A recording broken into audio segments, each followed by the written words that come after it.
오늘부터 엘고스 사람 나홈에게 임한 하나님의 말씀, 그가 선포한 하나님의 말씀을 살펴볼 것인데요. 나홈서는 소회연서로 분류가 됩니다. 소회연서라는 말이 주는 어떤 어감이 있죠. 상대적으로 대예언서라는 말을 떠올릴 수 있을 것인데요. 실제로 그런 표현을 쓰지는 않지만 이사야, 예레미야, 에스겔처럼 큰 책, 그리고 중요한 역할을 했던 예언자들이 기록한 책과 상대편에 있는 것 같은 개념처럼 느껴지죠. 소예언서는 12권이 있습니다. 그 가운데서 가장 소예언서 같은 책이 바로 나홈이라고 할 수 있을 것입니다.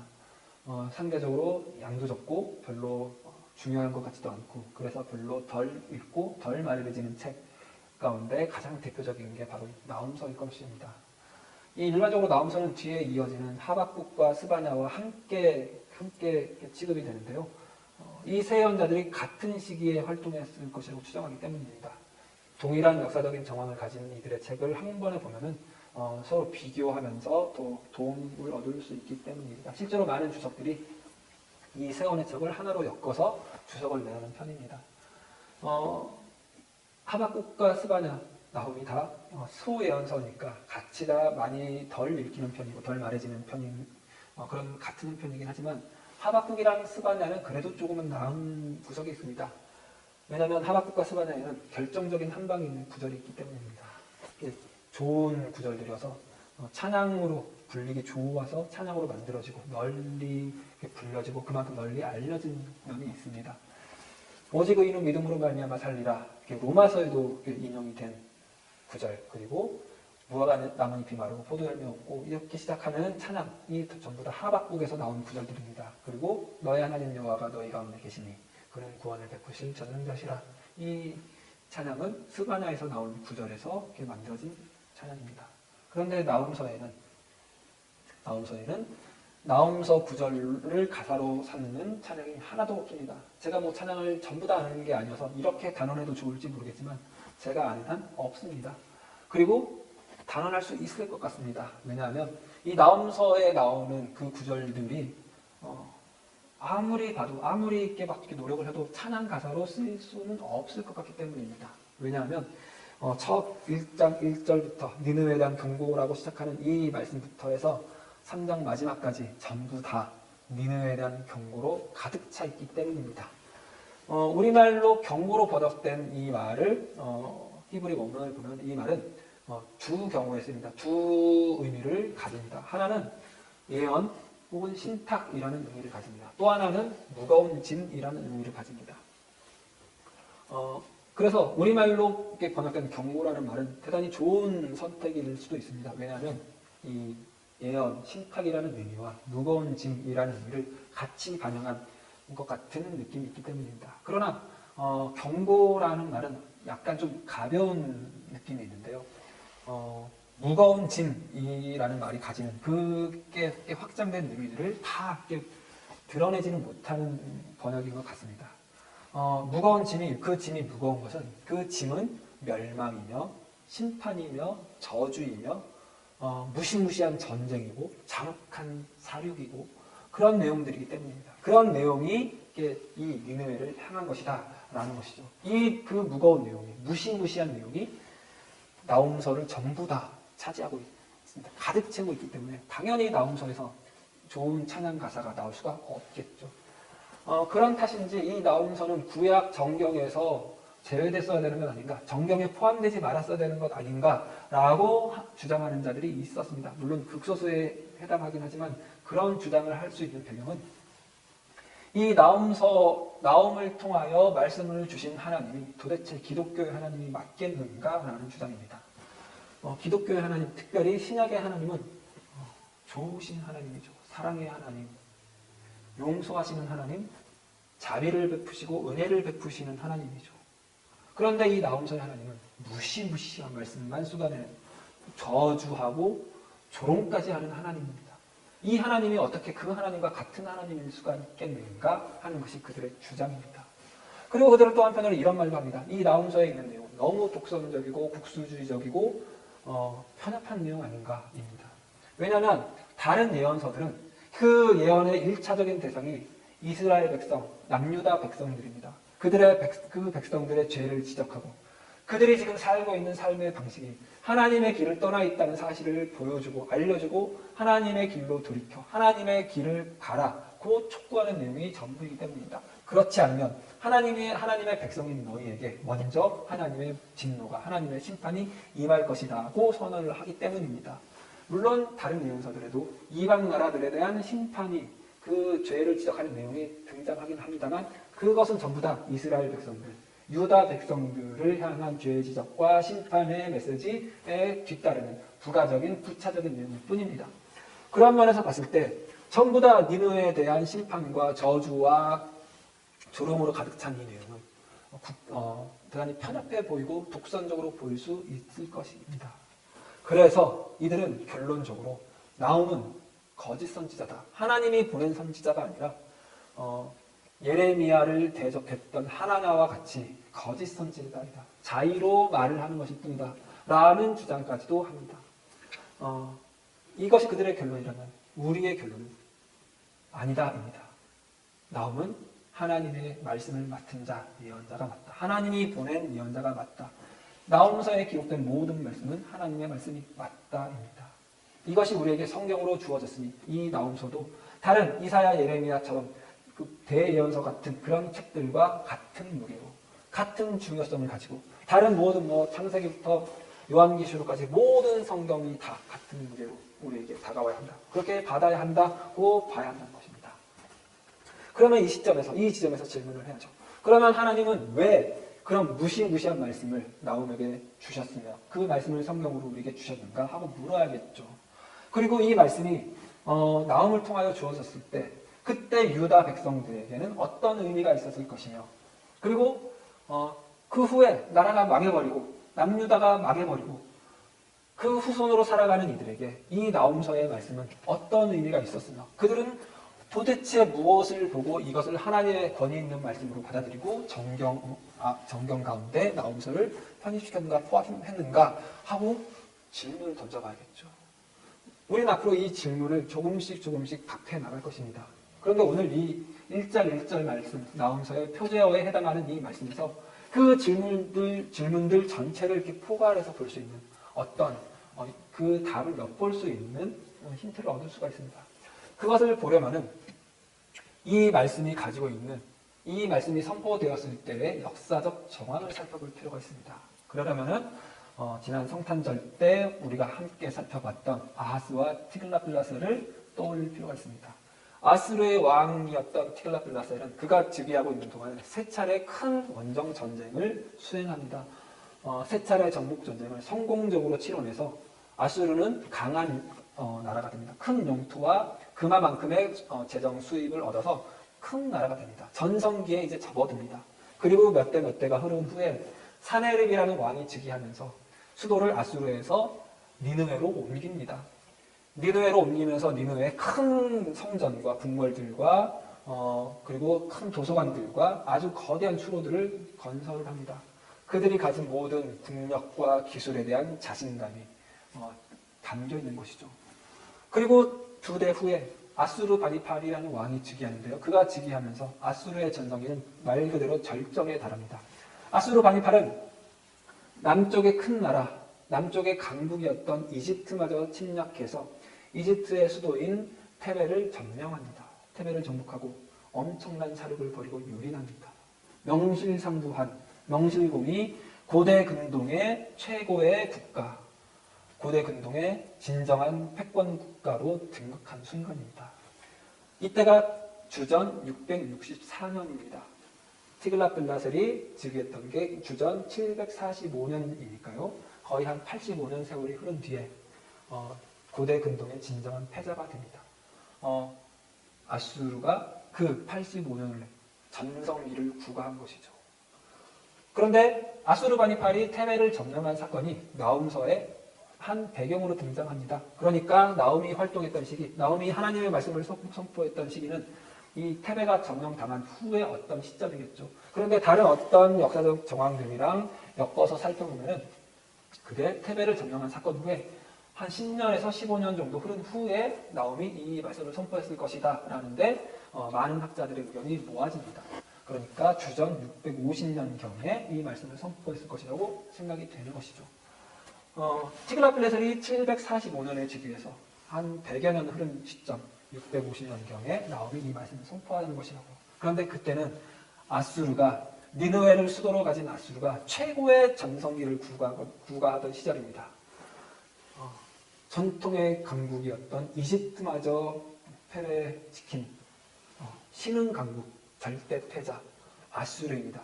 절대로 망할 것 같지 않은 100년을 전성기를 유지했으니 앞으로도 100년을 더 갈 수, 100년도 더 넘게 절대 강국으로 살아남을 것 같은 그 아수르에게 망할 것이라는 예언의 말씀을 지금 나오미 선포하는 것이죠. 그것은 마치 지금 시대에 미국과 중국이 망할 것이라고 말하는 것과 다를 바 없을 것입니다. 물론 사석에서 빈말로 농담처럼 지나가는 말로 별 의미를 담지 않고 그런 말 할 수 있을 것입니다. 미국 망할 거야. 그렇게 뭐 좀 아는 것처럼 그렇게 말할 수 있을 수도 있을 것입니다. 그러나 공식석상에서 자기 모든 것을 걸고 자기 모든 지식을 동원하여 판단해서 미국 망할 거야. 중국 망할 거야. 이렇게 말하는 사람은 거의 없을 것입니다. 그렇게 말하면 당장 병신 소리 듣기 딱 좋기 때문일 것입니다. 그런 것과 비슷한 상황에 지금 엘고스 사람 나홈이 그 초대 강국, 초대 제국 아수르가 망할 것이라고, 그 아수르의 수도 니느웨가 함락당할 것이라고, 철저하게 괴멸될 것이라고 선포하고 있는 것입니다. 그런데 그 아수르가 지금 전성기라고 했죠. 그 전성기를 구가한 세월이 100년 세월 된다고 했죠. 그 100년을 역으로 한번 생각을 해볼 필요가 있습니다. 당하는 입장에서 보자는 것이죠. 남유다가 가장 좋은 예입니다. 티글라필레셀로부터 시작된 전성기, 그 티글라필레셀을 만나면서 아하스 왕이 말이죠. 티글라필레셀을 찾아가서 봉신이 될 것을 맹세하고 충성을 맹세하면서 도움을 요청했죠. 그러면서 이 두 나라가 만났는데 아수르의 봉신 국가가 된 남유다는 해마다 막대한 양의 조공을 바치하면서 해가 가면 갈수록 피폐해졌을 것입니다. 그렇게 시작된 두 나라의 만남이 100년 동안 같은 관계로 지속이 됐다고요. 100년 동안 해마다 수확량의 70%, 80%를 조공으로 바치면서 살았다고요. 70%, 80% 조공으로 바치고 나머지 20, 30%로 남유다가 다 살아나야 했는데 그 가운데 또 한 7, 80%는 지배계층이 가져갔겠죠. 예나 지금이나 그건 다를 바가 없습니다. 나머지 가지고 나머지 백성들이 절대 다수의 백성들이 살아있으니까 그 백성들의 삶이 얼마나 피폐했을지 절망스러웠을지 충분히 짐작해 볼 수 있다고 했죠. 이사야 8장 말미에 기록된 그 표현이 딱 적절할 것입니다. 곤고하고 굶주린 날들, 환난과 흑암과 고통의 흑암으로 가득한 날들, 흑암의 그늘에 앉아있고 사망의 그늘에 앉아 아무것도 못하고 있는 날들, 그 날들이 100년이 이어져 왔다고요. 그런데 더 견디기 힘든 사실은 지금 이 나오미 이 말씀을 선포하는 그 시점에서 한 50년 전까지, 그러니까 아수르의 전성기 후반부 50년, 역으로 말해서 아수르에게 수탈당하는, 아수르 때문에 피폐해진 생활을 겪은 지 후반부 50년은 하나님의 말씀을 대언하는 예언자들조차도 등장하지 않았습니다. 50여 년 전쯤에 이사야와 미가가 거의 비슷한 시기에 활동한 후로, 그 후로 50년 동안 그 어떤 예언자도 오지 않았습니다. 다시 말해서 그 어떤 하나님의 말씀도 이 남유다 땅에, 남유다 백성들에게 선포되지 않았습니다. 그 사이에 아수르에게 수탈당하고 아수르에게 막대한 양의 조공을 바치면서 피폐한 생활을 하는 것은 계속 지속이 되고 점점 더 악화가 됐겠죠. 그런데 그 50년 동안 하나님의 말씀은 오지 않았다. 그때 엘고스 사람 나오미, 하나님의 말씀을 선포하는 것입니다. 니느웨에 대한 경고, 이 말씀을 선포하시는 것. 그런데 우리말로 번역이 되면서 이 어감이 약간 이렇게 줄어든 느낌이 있습니다. 어느 언어든 다른 언어로 번역이 되면 그럴 수밖에 없는데요. 이 성경도 마찬가지입니다. 이 1장 1절 말씀의 시작, 나홈서 전체 시작의 말씀은 니느웨라는 말이 아니라 경고라는 말입니다. 이 경고로 번역된 말이 두 가지 의미를 가진다고 했죠. 그 두 가지 의미를 담은 그 단어가 마사라는 단어입니다. 그러니까 우리말로는 니느웨에 대한 경고이지만 이 히브리 성경으로는 마사 니느웨입니다. 50년 동안 하나님의 말씀이 주어지지 않다가 50년 동안 딱 100년의 그 수탈되는 조공을 바치는 그 기간 가운데 점점 더 악화되어서 정말 말 그대로 50년 동안 흑암 속에, 환란 속에, 죽음의 고통 속에, 죽음의 그늘 속에 아무것도 들리지 않는 그때, 부정적으로 고요하던 그때 하나님의 음성이 엘고스 사람 나움을 통해서 붐 하고 주어지는 것입니다. 마사 니느웨 하면서 크게 울려 퍼지는 것입니다. 이 말씀이 전 유대 땅을 흔들었을 것입니다. 모든 유대 사람들을 흔들었을 것입니다. 멸망 니느웨라는 그 선언이 말이죠. 니느웨는 망할 것이다 라는 그 말이 주어진 것입니다. 그리고 실제로 우리는 이제 역사를 아니까 니느웨는 이 나홈의 예언처럼 망합니다. 그게 612년입니다. 612년에 니느웨의 수도 아수르의 수도 니느웨가 함락당하고 완전히 괴멸됩니다.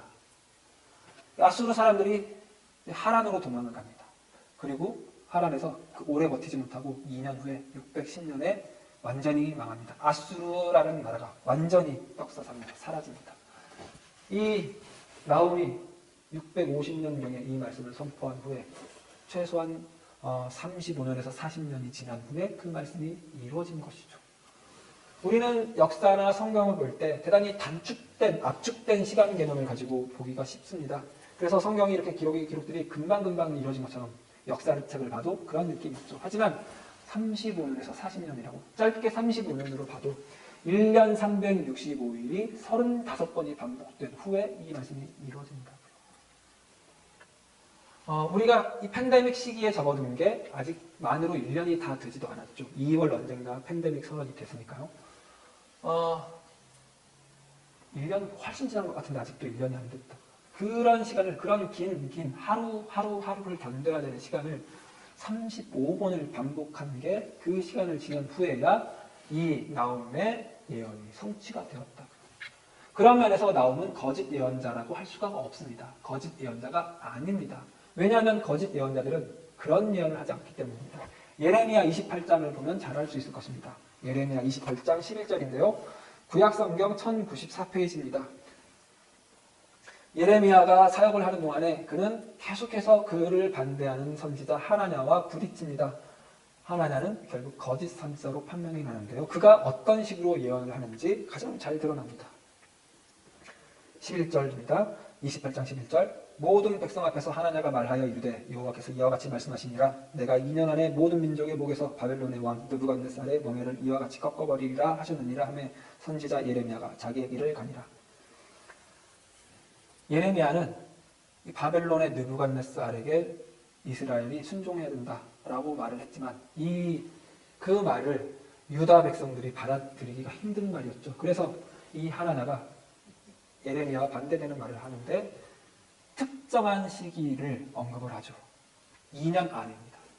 대단히 짧은 시기를 언급합니다. 이게 거짓 예언자들의 가장 큰 특성입니다.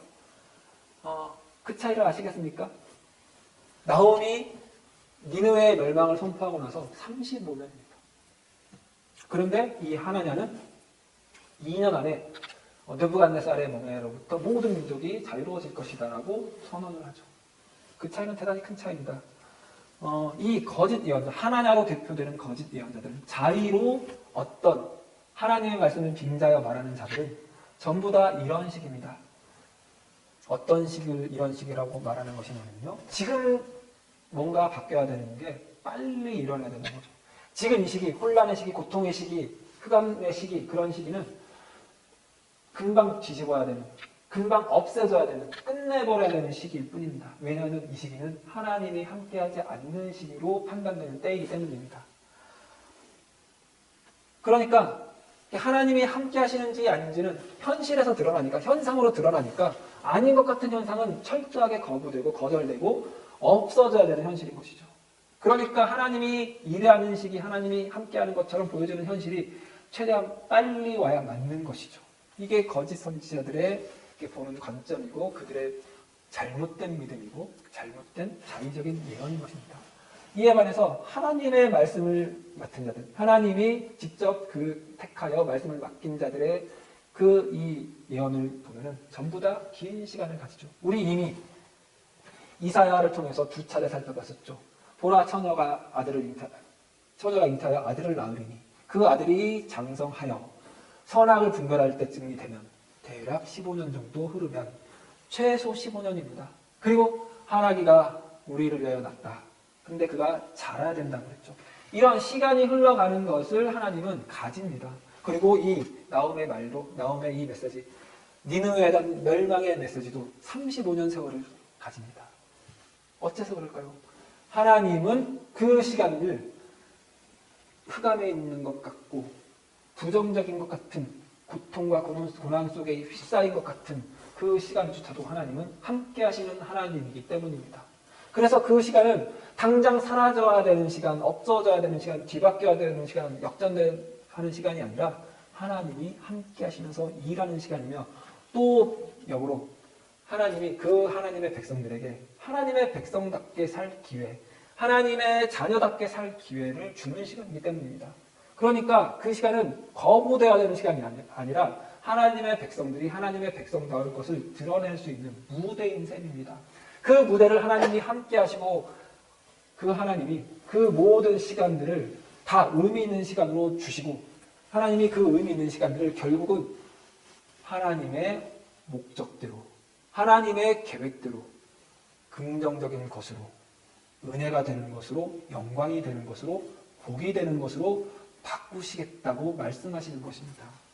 그 말씀을 지금 이 나홈을 통하여 선포하는 것입니다. 이 나홈의 표저에 나홈 1장 1절에 담겨있는 이 말씀이 가진 뜻입니다. 이 말씀이 앞으로 그런 방향으로 선포될 것이라는 것을 지금 보여주는 것입니다.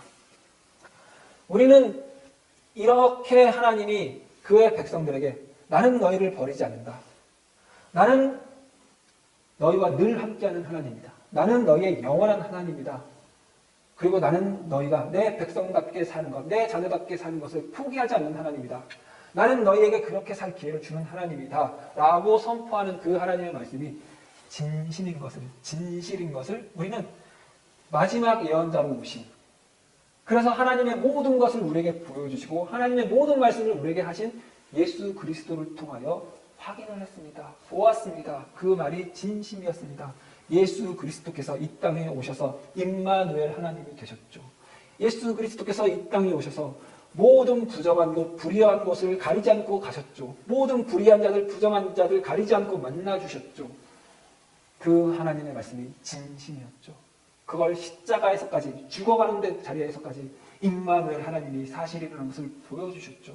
우리는 그 하나님을 보았으니 예수 그리스도를 통하여 보고 그 하나님의 백성, 그 하나님의 자녀가 되었으니 그 하나님이 우리의 모든 순간을 함께 하시며 모든 순간 우리 하나님이 되어주시며 모든 순간이 그래서 우리에게 가치 있고 의미 있고 우리가 하나님의 백성답고 하나님의 자녀답게 살아갈 수 있는 기회이며 무대가 된다고 믿고 살아야겠죠.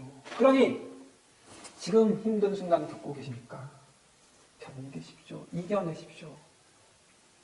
힘든 순간을 지내는 것 누가 좋습니까? 저도 싫습니다. 죽겠습니다. 그러나 그렇다고 해서 하나님이 내게 맡기신 일, 하나님이 내게 바라신 일, 하나님이 우리 하나님이라는 사실, 하나님이 나와 우리와 함께 하신다는 사실 부인할 수 없고 부정할 수 없습니다. 그러니 어쩌시겠습니까? 하나님이 우리에게 요구하는 대로 하나님의 자녀답게 하나님의 백성답게 오늘부터 살아야죠. 다 풀리면 잘 풀리면 성공하면 뭔가 이뤄내면 그때로 미루지 말고 다시 오늘부터 또 내일 일하면 또 내일 또 다음날 일하면 또 그 다음날 하나님의 자녀답게 하나님의 백성답게 살자고요. 미루지 말고 하나님을 더 구하고 하나님을 더 알고 하나님이 우리를 사랑한다고 말씀하시는 것처럼 우리가 만나는 사람들, 우리 가장 가까운 이웃인 내 가족 그리고 우리 교우들, 직장 동료들 만나는 사람들에게 상냥하게 웃어주면서 이해해주면서 배려해주면서 그렇게 하나님의 자녀답게 백성답게 살자고요. 그러라고 이 지금 나홈을 통하여 말씀하시는 것입니다. 그러니 이 나홈을 통하여 말씀하시는 하나님이 절대로 다른 하나님일 수가 없겠죠. 앞으로 우리 점점 더 확인해 나갑니다. 기도하시겠습니까? 하나님 감사합니다. 우리와 함께 하시며 우리를 사랑하시며 우리를 향한 하나님의 크신 뜻, 하나님의 크신 계획을 절대로 포기하지 않으시며 늘 우리 하나님이 되시며 우리에게 하나님의 자녀답게 하나님의 백성답게 살 기회를 주시며 그 무대를 주시며 그렇게 살아내라고 요구하시는 하나님의 말씀을 듣습니다. 하나님, 우리가 지금 힘든 순간을 겪더라도 하나님께서 나와 함께 하시니 이 순간이 다만 우리가 떨치고 이겨내야 할 시간일 뿐 아니라 우리가 함께 누리면서 하나님께서 어떻게 의미 있게 만드시는지 기대하면서 살아가야 할 순간이라는 것 기억하게 해주십시오. 그래서 지금 이 순간 하나님 잘 풀릴 날만 기대하면서 모든 것을 미루면서 아무것도 하지 않는 우리가 아니라 정말 하나님이 함께 하시니 하나님의 자녀로 의미 있는 하루하루 한 시간 한 시간 1초 1초를 살아내는 그래서 우리 인생 모두를 신앙으로 만들어낼 수 있는 우리가 되게 도와주시옵소서 감사드리며 예수님 이름으로 기도드렸습니다. 아멘.